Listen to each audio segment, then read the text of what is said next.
Well, Jim, if you look at the quarter, first of all, I think we laid out a strategy a few years ago where we were going to continue to evolve and add more software assets to the company, deliver more of our technology in the way that our customers want to consume it as SaaS offers. And I think clearly that strategy is working given the results that we put out there. As our customers navigate this new multi-cloud environment that they're operating in, the product innovation that we've delivered to help them with this next generation infrastructure is clearly resonating with them. We saw our infrastructure systems up 7%. We saw applications up 10, security up 12. And then the transition that we put in place from a software perspective is working as well. Our total billed and unbilled deferred software revenue was up 28% year over year, and our product orders were up 7% year over year. So overall, it was a good quarter, and I think that the strategy's working and the transition is actually moving forward. Chuck, you've made a series of acquisitions within the last couple of years since you took over. To me, I was not clear about where they were going, but they really did kick in entirely this quarter, didn't they? Well, Jim, if you look at what we've done, I first of all want to just give incredible kudos to the team who's built some amazing internal innovation.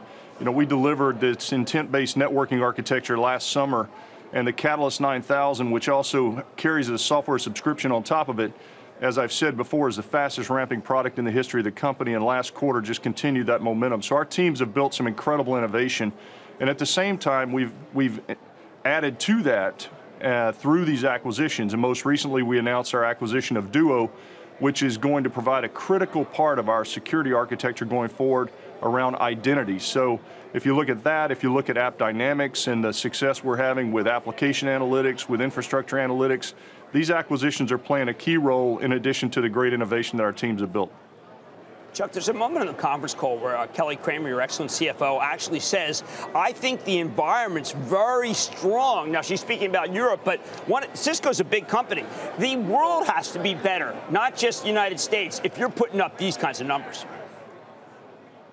Well, Jim, if you look at what we've experienced over the last few quarters, I heard Larry earlier on CNBC, and he talked about the economic expansion that we've seen. And this quarter, it was broad-based for us. We saw, our order growth across Europe, across Asia, the Americas was all, it was 6, and 12 across all of our customer segments. Our enterprise business grew 11% this quarter in orders. Commercial was up 9, public sector 1, and our service provider business came back to 6.